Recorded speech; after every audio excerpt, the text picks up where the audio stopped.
වික්ටෝරියාවේ එල්ල හදන්න එලිසබෙත් රැජිනව අන්දෝපු හැටි සහ එහි සැඟුණු විශ්මිත කතාව තමයි අද කියන්න යන්නේ. අපේ රටට අවශ්‍ය විදුලිය වැඩියෙන් කොටසක් උත්පාදනය කරලා ජාතික පද්ධතිය එකතු කරන මධ්‍යම කඳුකරයේ පිහිටි වික්ටෝරියා ජලාශය සහ බලාගාරය ගැන නොදන්නා කෙනෙක් නැහැ. මහවැලිගඟත් හුළුගඟත් එකතු වෙන තැන නිර්මාණය වුණු මේ දැවැන්ත වික්ටෝරියාවේ එල්ල ශ්‍රී ලාංකිකයන් විදියට අපිට දායාද වුණේ නිකම්ම නෙමෙයි. ඒ පිටිපස්ස තියෙන්නේ ඉතාමත් රසවත් වගේම ත්‍රාසජනක දේශපාලනික උපාය මාර්ගයක්. 1949 වසරේ ඉඳලම ශ්‍රී ලංකාවේ බලයට පත් වුණු සෑම රජයක්ම මෙම ව්‍යාපෘතිය ගැන සිහින මැව්වත් ඒ සඳහා අවශ්‍ය යෝධ ධනස්කන්ධය සොයා ගැනීම ලොකුම අභියෝගයක් වුණා. රටේ තිබුණු ආර්ථික තත්ත්වයත් එක්ක අපේ සල්ලි වලින් මේක හදන්න ගියා නම් අවුරුදු 30ක්වත් ගත වෙන බවයි ගණන් බලා තිබුණේ. නමුත් 1980 දශකයේදී මේ කතාව සම්පූර්ණයෙන් වෙනස් වන්නේ ජේ.ආර්. ජයවර්ධන මැතිතුමාගේ සහ ගාමිණී දිසානායක මැතිතුමාගේ දූරදර්ශී උපාය මාර්ගයක් නිසායි.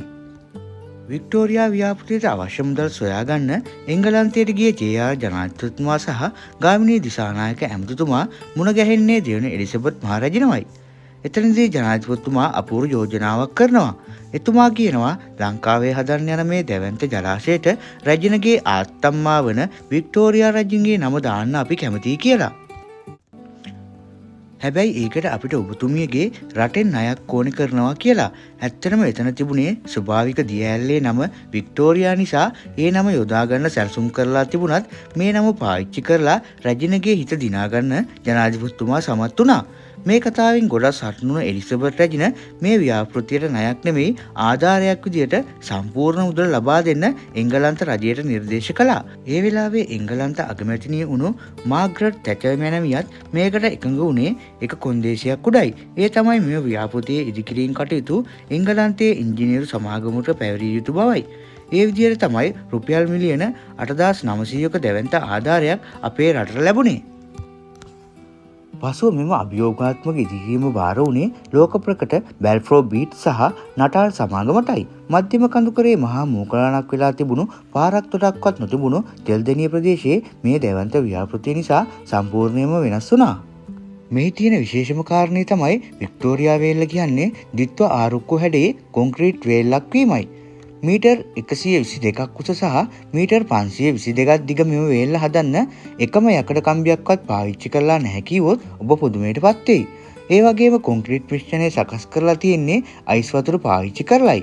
විනාඩි 3ක් ඇතුළත අදාළ ස්ථානයට කොන්ක්‍රීට් එක දාන්න බැරි වුණොත් එය සම්පූර්ණ තොගේම අහක දාන්න තරම් ඔවුන්ගේ ප්‍රමිතිය ඉහළ මට්ටමක තිබුණා.